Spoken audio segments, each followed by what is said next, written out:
I'm the director of the Texas Short Film Festival. We have an event coming up on October the 22nd, which is Texas Short Film Festival Fall 2022. And when you come to that event, all the films are 30 minutes or less of all genres. You'll see everything from music videos to TV pilots to drama films to action films to science fiction, horror, documentary, all kinds of things. And here we are. We are joined by director Aaron Garcia, whose film All I Need Is Your Signature is not only screening at the festival, but the lead actor in the film, Michele Dawson, is actually nominated for Best Acting Performance.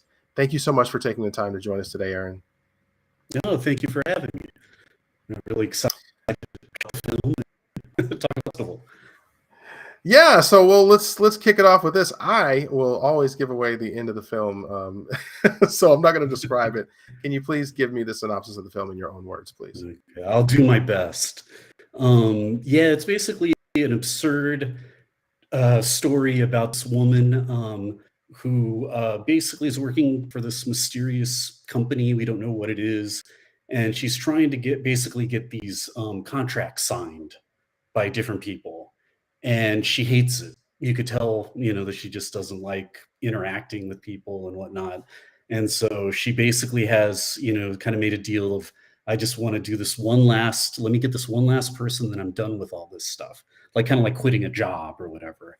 And so the film is basically her journey or, all the things she has to do to get this last signature so she can, quit the job or whatever. All right, good stuff. Well, your lead actor is definitely an outstanding performance. Let's talk about how you found Michele. And I'm going to put her picture up on screen. Talk to me about how you found Michele. Yeah, we actually met years ago.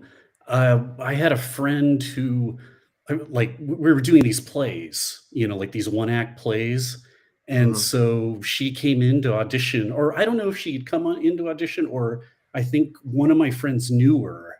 And basically, she came in and we were like, hey, she wanted to do the role. And she worked, well with the part. And so that's how I first met her. And since then, we've worked on several little projects, and she was in a web series that I did years ago. And so, yeah, we've just kind of stayed connected, over time. So, but it's been great to kind of see kind of her, evolution from when I first met her, because I want to say maybe it's been like 8 years ago or so to like where she's at now and some of the things that she's moving towards. So it's been, great to work with her. She's really nice, and I enjoy, pleasure to work with. Awesome. So what creatively, why this film? Why this story? Why did you make this? That's one that I keep asking myself. Why this story?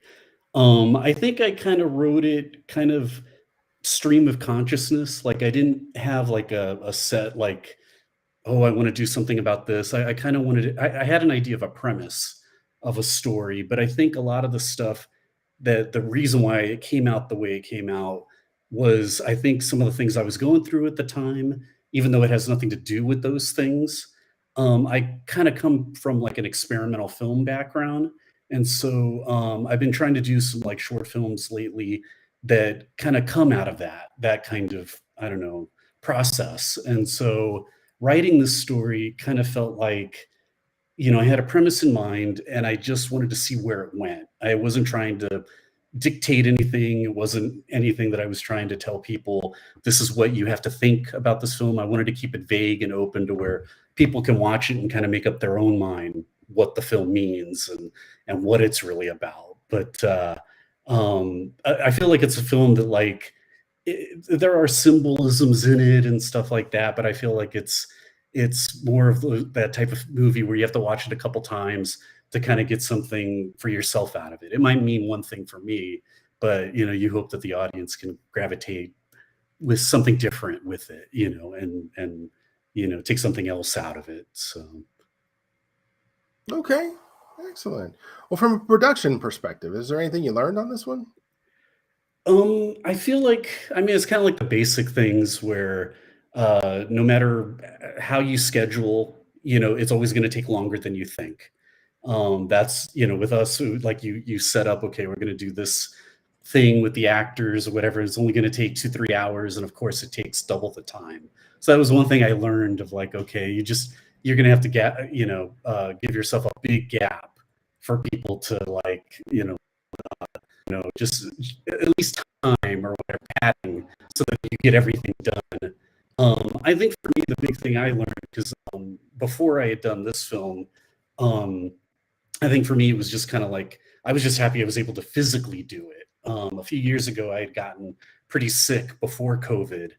And then I was trying to get my, body back up, and trying to get back out there. And then the rest of the world got sick, with the pandemic coming. And so I feel like from there, you're not doing what you were doing, when, things are normal. You're kind of staying in the house, you're working from in the house. And so I was kind of nervous of like, man, can I physically do this, the filming? I also did the cinematography and directed it and whatnot. And so that was something that I learned that, okay, I can, do something that's, have a goal for yourself, and was able to pull it off. But overall, like luckily the production went well. There wasn't any kind of crazy stories of, somebody not showing up or, anything crazy like that.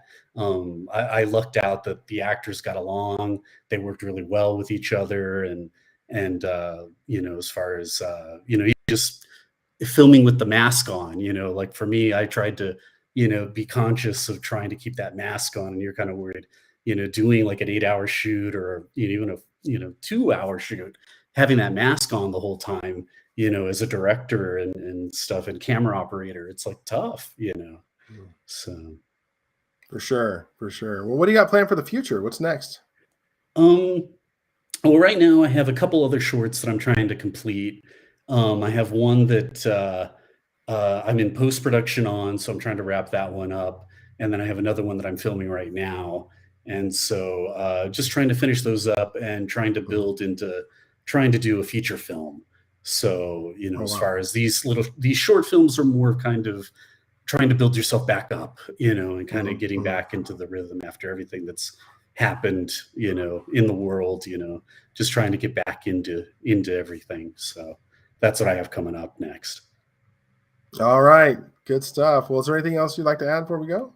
No, I just want to say thank you to your festival and the judges for having us screen at the Texas Short Film Festival. And we're very excited, as far as just to have people get to watch it. And we hope, they're entertained by it and they get something out of it. All right. Appreciate that. Well, it's been great, and appreciate the kind words. We work hard to get these films in front of people. We don't have any of our own films or screenplays in the festival. It's just all about you and showcasing your work, and you make us look good. I appreciate you sending us this film. So best of luck, and take it easy, Aaron. All right. Thank you.